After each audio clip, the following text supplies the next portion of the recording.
Buenas noches, amigos de Zona Geriátrica, el espacio del adulto mayor, transmitido por Radio Miraflores Televisión.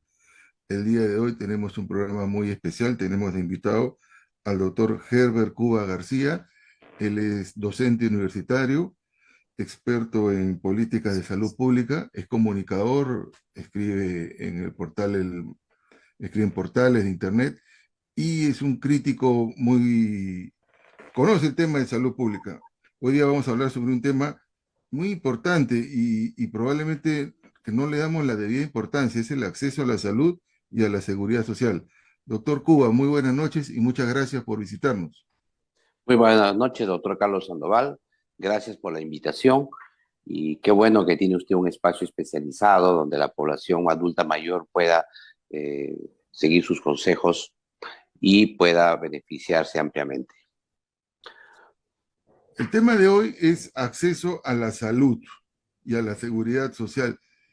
¿Qué tanto la persona, la población general y la población adulta mayor en particular tiene acceso a la salud? ¿Cuál es su opinión o cuál es su balance? Mire, en primer lugar vamos a hacer una diferenciación de términos. Así como existe la compra, también existe el poder de compra. Uno puede tener todas las tiendas enfrente de su casa, pero no tiene capacidad de comprar, salvo que tenga dinero en el bolsillo. Para que la población pueda comprar, se necesitan crear mecanismos para que tenga poder de compra, que es lo que uno hace cuando aplica políticas de reducción de la pobreza. En el Perú se ha discutido siempre tener el libre acceso a la salud, pero nadie ha discutido que la población tenga poder de acceso a la salud. Por eso es muy importante que se creen mecanismos de acceso a la salud. El segundo aspecto importante es que hablamos de seguridad social, porque la seguridad social crea el mecanismo para que la población tenga poder de acceso a la salud. En otras palabras, si nosotros queremos que la población tenga poder de acceso a la salud, lo que necesitamos es crear mecanismos organizacionales de políticas públicas que le aseguren a la población ese acceso. ¿Y cómo es eso? A través de la existencia de oferta de servicios, es un primer requisito, pero el segundo requisito es darle prestaciones económicas, son subsidios, y también darle prestaciones sociales, que son actividades muy importantes para el desarrollo de las personas que viven en colectividades. Y en este acápite, el aspecto más desarrollado en el mundo para las prestaciones sociales son precisamente las casas de adulto mayor, son los círculos de adulto mayor, todas estas instituciones que se han creado en las municipalidades para que la población mayor se pueda reunir, socializar con los problemas que ellos tienen de acuerdo a sus épocas, etcétera. Entonces, lo que existe en el Perú a partir de la creación del modelo del aseguramiento, y aquí quiero también aclarar, una cosa es aseguramiento universal y otra cosa es seguridad social universal. Son dos conceptos que parecen iguales, pero son totalmente distintos. El aseguramiento universal solo te da el acceso a la salud. ¿Y qué hace? A través de mecanismos de compra o venta de los servicios. En cambio, el mecanismo de seguridad social te otorga lo que hemos hablado antes, prestaciones económicas, prestaciones sociales y prestaciones sanitarias o de atención médica. Entonces, lo que ocurre en el Perú es que se ha empezado a hacer toda una estrategia de decir a la gente, tú eres libre, tú tienes acceso a la salud. Como tú eres libre, puedes comprar. Como tú eres libre, puedes viajar. Pero no todos lo pueden hacer, porque les falta el hecho fundamental de es el poder de compra, el poder de viajar, el poder de acceso a la salud. Por otro lado, también hay que tomar en cuenta que es los derechos humanos fundamentales son a la salud y a la seguridad social. Los derechos humanos no son solo a la salud, porque es imposible tener un derecho a la salud si no le creas el mecanismo para que ese derecho se cumpla. En otras palabras, el objetivo es la salud y el mecanismo es la seguridad social. Por eso van hermanados. Salud y seguridad social tienen que ir hermanados. El problema en el Perú está que todo el debate se centra en una construcción muy reducida del Estado para atender los servicios de salud y solamente les preocupa que haya acceso a la salud, sea por privados, por públicos, por mixtos, pero no se asegura que la población tenga poder acceso a la salud. Y el drama en el Perú es el siguiente, que existen comunidades nativas, comunidades originarias, poblaciones dispersas, altoandinas, existe comunidades que no tienen poder de acceso, no solamente porque no tienen mecanismo de seguridad social, prestaciones económicas, subsidios para viajar, subsidios para dejar a sus hijos, subsidios para que sus familias se queden en las casas, etcétera. Un zapatero que trabaja libre, que tiene su pequeña empresa o solamente solo, no puede, se enferma, no tiene quien le reembolse los días que no trabaja porque está enfermo, o en el caso de los adultos mayores, que no tienen ni siquiera pensión, no tienen mecanismos para poder tener acceso a la salud porque no existen estos mecanismos de subsidio. Esto en el Perú se ha ido cada día reduciendo a tal momento el espacio que el Ministerio de Salud no tiene ningún mecanismo de prestaciones económicas y sociales.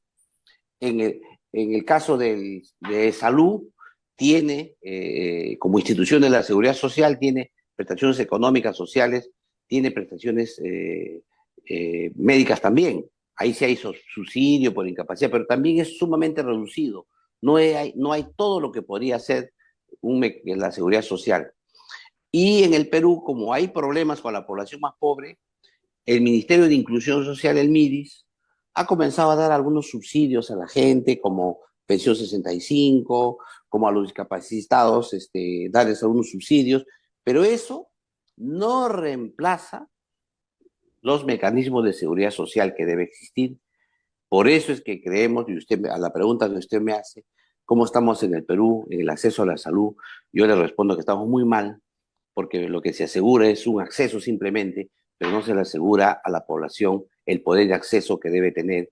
Y por lo tanto, hay gente que hace colas en los hospitales, viaja de provincias hasta Lima, o hay veces los padres tienen que priorizar si tienen 3 hijos, y a usted como médico le ha pasado, como me ha pasado a mí también, que dicen, doctor, dígame usted la verdad, ¿se va a salvar o no se va a salvar? Porque no tengo mucho dinero, voy a gastar, pero ¿vale la pena que gaste o ya se va a morir de todos modos? Eso usted se lo han preguntado como lo han preguntado a mí. Y uno tiene que a veces, viendo el drama, conversar con ellos, una situación muy, muy complicada para los médicos, que nunca deberíamos estar en esa situación. Estamos así porque el modelo de atención médica que tenemos, que es el modelo del aseguramiento mercantilista, que prioriza la compra-venta de servicios, prioriza los sistemas de grandes compras corporativas, en lugar de asegurar lo que son las prestaciones que la población necesita, que son las prestaciones médicas, prestaciones sociales y económicas.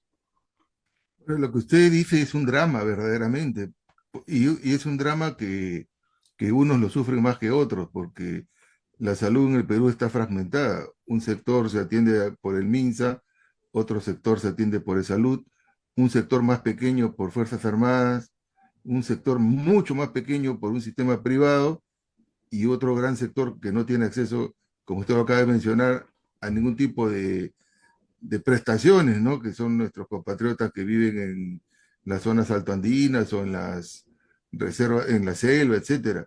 Es un drama este, muy triste que lo vemos. Ahora, ¿cuál sería la alternativa o la solución?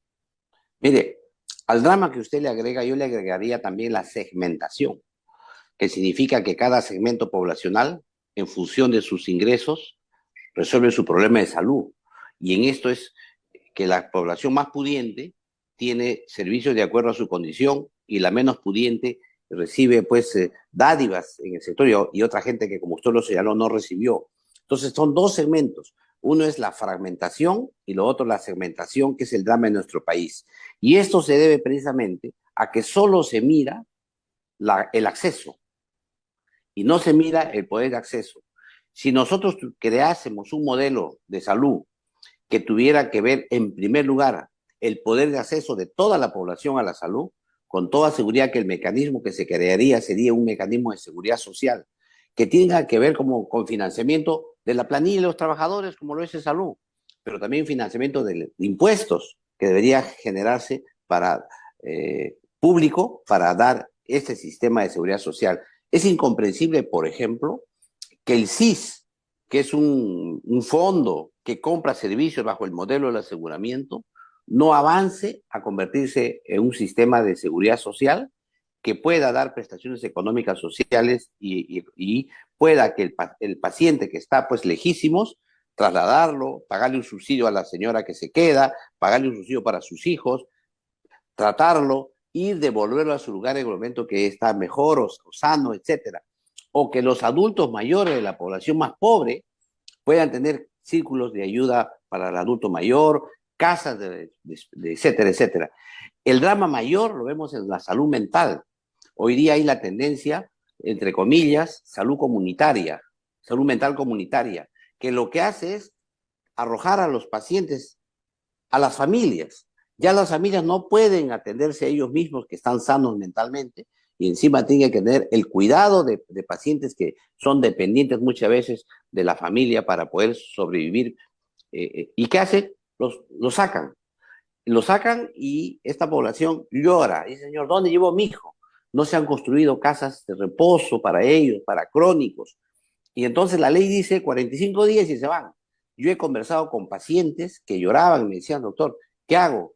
Mi hijo es drogadicto, lo reconozco. Mi hijo en la mañana se levanta, me acogota por 2 soles. Yo quisiera que mi hijo lo lleven a terapia, a recuperación, porque mi hijo es un problema para mí, para mi vecindario. Y mis vecinos ya no me hablan. Quieren, yo no puedo tener encerrado a mi hijo. ¿De dónde? ¿Qué hago? Yo tengo que salir a trabajar. Mi esposa tiene que hacer las cosas. ¿Quién cuida? Entonces yo quiero internarlo, no. Cuando llevan a internamiento dicen, no, no se puede internar. Máximo 45 días y luego usted tiene que ir a un centro comunitario. Segundo, esos 45 días tiene que dar autorización del propio paciente. Y el propio paciente No firma. es feliz, no quiere. Entonces, eso es el drama de un sistema de salud visto con una óptica distinta, centrada solo en el individuo y en el mercado, y no centrado en la salud como un bien social o en la salud como un derecho de toda la población. Yo tengo en la retina la película Joker, cuando este señor va a la psiquiatra y le dice, esta es tu última consulta, a partir de ahora ya no tendrás nada, porque ahora te vas a tu salud comunitaria y te tienes que ir a tu casa a tratar tú solo. Y nunca más tomó su medicamento. Y la película es el drama de un paciente psiquiátrico en el pleno centro de los Estados Unidos. Esto que está en la película es el drama que viven los pacientes día a día. Basta leer los periódicos para ver cuántos asesinatos se cometen en el país por pacientes o bien adictos o bien pacientes que tienen otros problemas de salud mental. Entonces, esto que hablamos nosotros tiene que ir con un cambio de pensamiento desde nuestros dirigentes, en el colegio médico, en la federación, en las instituciones tutelares, en el Ministerio de Salud, que deben comprender que no hay forma de resolver el problema de la salud si solo se piensa en el acceso. Lo que la población necesita es el poder de acceso, como el pobre necesita poder de compra. Es decir, eso es un problema esencial del sistema. Y el segundo es que este poder de acceso solo se va a poder crear si tenemos mecanismos de subsidio directo a la población, de subsidio a las colectividades para programas sociales, de tal manera que todo esté asegurado en un sistema nacional que brinde salud y seguridad social al mismo tiempo. Miren qué interesante y qué buen mensaje, ¿ah? Una cosa es el acceso y otra cosa es el poder de acceso. Creo que el doctor ha sido muy claro con el ejemplo. Ahora, en teoría, el MINSA, el Ministerio de Salud, es el ente rector de la salud peruana. Pero ahora, a partir de los últimos 10 años, los gobiernos regionales, de acuerdo a las últimas leyes, son los encargados de la salud de las regiones y el ministerio como ente rector solamente es un ente supervisor, pero quienes tienen la responsabilidad y la administración de la salud pública en las regiones del Perú es el gobierno regional. ¿Usted considera que eso es un avance, un retroceso, o cuál es su reflexión? Mire, cuando han querido crear el modelo del aseguramiento que yo he llamado mercantilista, que solo se preocupa en el acceso y en el negocio de la salud, esto lo que hicieron es atomizar el país para que todos sean prestadores y con la idea de crear un solo fondo comprador. Decía, el Estado va a gastar, sí, compra acceso, pero eso pensando en las enfermedades curativas. Pero cuando vino el COVID nos demostró que habían abandonado la atención primaria, habían abandonado los centros del primer nivel, que los centros de salud y las postas. Cuando quisieron enfrentar la pandemia, casi la cerraron y nos dimos cuenta que ese modelo curativo, basado en la enfermedad, basado en el mercado, basado en esta política de solamente asegurar acceso, esto había fracasado. Y tal ha fracasado que al final los gobiernos regionales, que usted pregunta, se autonomizaron. Dijeron, pues nosotros somos los que manejamos esto y cuando para la pandemia queríamos enfrentar toda la capacidad unitaria del Estado para enfrentar la pandemia, no podíamos hacer, porque no había una respuesta unitaria. Cada región quería responder a su manera, cada región tenía sus tiempos, incluso para la vacunación. Cuando estábamos vacunando para 60 años, había una región, y lo puedo decir con nombre y apellido, la provincia de Carabalí, Arequipa, que comenzó a vacunar de los 18 años para arriba. O sea, y ellos decían, eso no está potestad. ¿Qué había pasado entonces? Se había roto un concepto básico que se tiene que analizar, que se llama la rectoría. Y la rectoría tiene dos miradas. Si uno mira la rectoría desde el punto de vista del acceso, o si uno mira la rectoría desde el poder de acceso. Si uno mira la rectoría desde el acceso, lo que uno dice, la rectoría es solamente convenios y contratos con los prestadores. Por lo tanto, el MINSA hace convenios con las regiones y las regiones deben cumplir. Hace contratos con los privados y los privados deben cumplir. Eso es la rectoría que planteó la ley esta de reforma de salud que comentamos. ¿Qué pasó entonces? El gobierno regional, como es Estado, no hay forma de hacerlo cumplir porque al Estado no pueden hacer cumplir eso. Y además, cuando se abría con los privados, todos sabemos que los juicios con los privados, el Estado en general, no sé por qué mecanismo siempre los pierde. Entonces, ocurría que no hay rectoría. Cuando la rectoría, desde el punto de vista del poder de acceso, significa que las políticas públicas se cumplen por ejercicio del poder político. Y en consecuencia, ¿no es cierto? Lo que tiene que hacer el poder político es hacer políticas públicas sectoriales, nacionales, ¿no es cierto? Políticas públicas nacionales, sectoriales, plasmadas en documentos que se remite a todo el país y además sanciones para lo que no cumplan. Pero para hacer sanciones para lo que no cumplan, significa que tienes que tener un reglamento que tipifique las faltas y que tipifique las sanciones. Esos dos reglamentos no existen. Entonces, ¿qué ha pasado? En el año 2018 se dio una ley para fortalecer la rectoría del MINSA, donde se señaló esto, las políticas públicas explícitas para la salud, y que el gobierno, el Ministerio de Salud debería hacer políticas públicas. ¿Qué ha sucedido? 2018 que se dio la ley, estamos en 2022, no existe ninguna política pública ejecutada. Segundo lugar, tenían que elaborar un reglamento que tipifique las faltas de los funcionarios de las regiones que no cumplen en la aplicación de las políticas públicas. No se ha hecho el reglamento. Tercero, deberíamos hacer las sanciones que deben aplicarse a los funcionarios que no cumplen. Tampoco hay reglamento. Conclusión, es una rectoría de palabra, sin dientes, como se dice, sin fuerza coercitiva, y por lo tanto en el Perú, en salud, la gente hace lo que quiere, sin ningún inconveniente.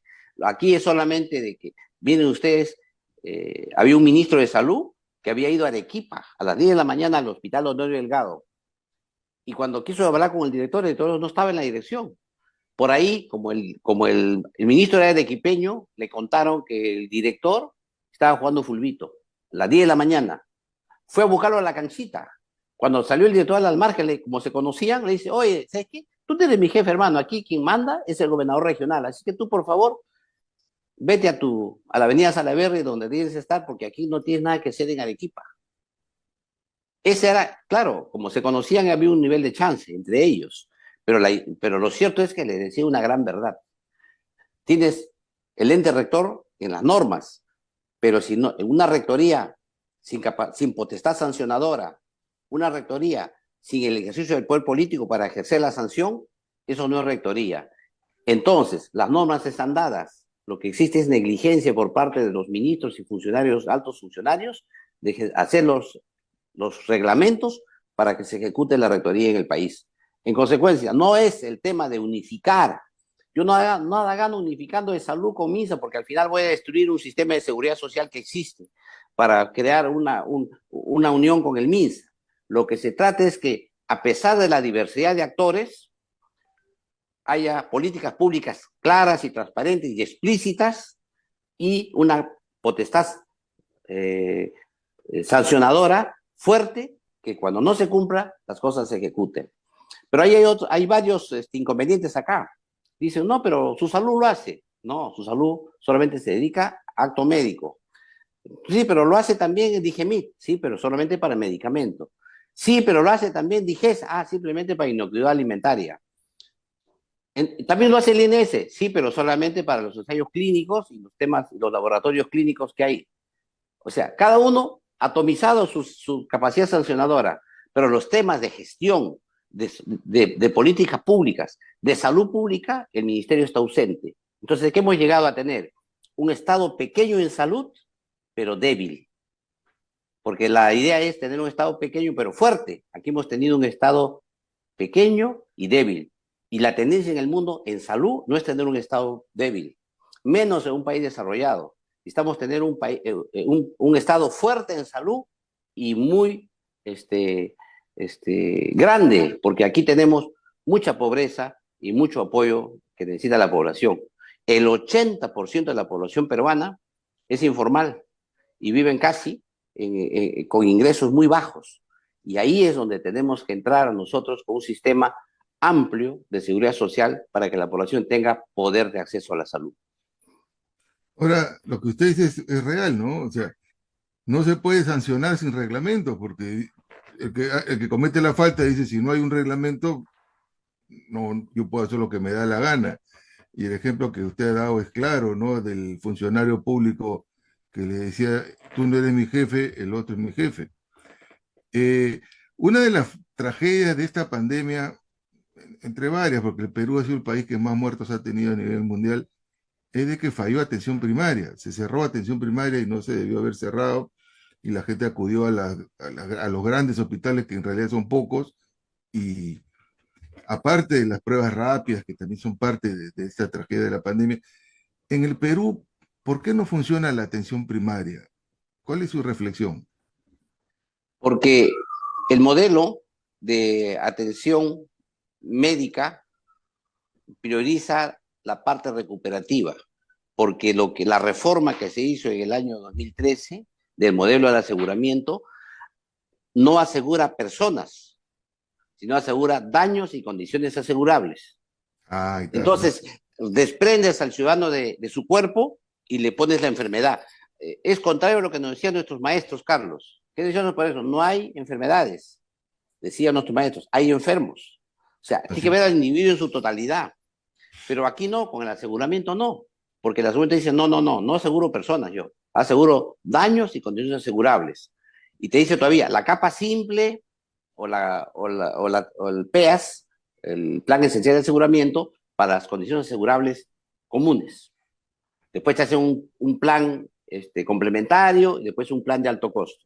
Este modelo netamente curativo no va a la esencia fundamental de lo que es la prevención ni la promoción de la salud, que es intervenir en la totalidad del ser humano, en cómo vive la gente, cómo se alimenta la gente, cómo muere la gente. O sea, tienes que ir a la totalidad de lo que nosotros en medicina llamamos los determinantes económicos, sociales y culturales. Cuando tú intervienes ahí, con el modelo de atención, ahí tú lo que tienes es progresivamente vas incorporando colectividades. Le voy a poner una frase. Todo el mundo dice, yo voy a hacer un sistema de salud centrado en el ciudadano.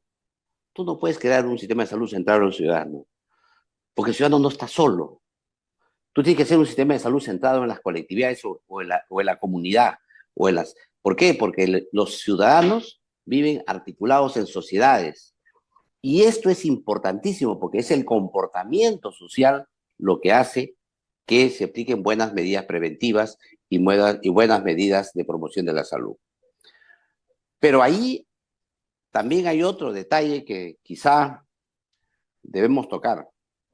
Cuando se plantea el aseguramiento como salida, lo que se estaba viendo era mayor inversión en salud, pero al ciudadano en modo individual, a un individualismo extremo.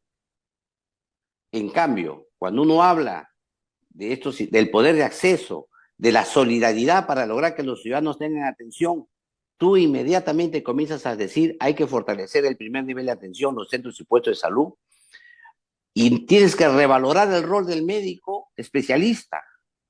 Mire esta frase, ¿eh? Cuando la enfermedad recién inicia, no da síntomas, y el diagnóstico es difícil y costoso. Cuando la enfermedad ya está avanzada, el diagnóstico es florido, porque la sintomología es florida, amplia, frondosa, y el diagnóstico pone cualquiera. Un paciente que tiene una tosecita y una tos nocturna, bien difícil que alguien se dé cuenta que es tuberculosis, pero cuando viene por la puerta botando sangre, hasta el vigilante dice, este es tuberculoso.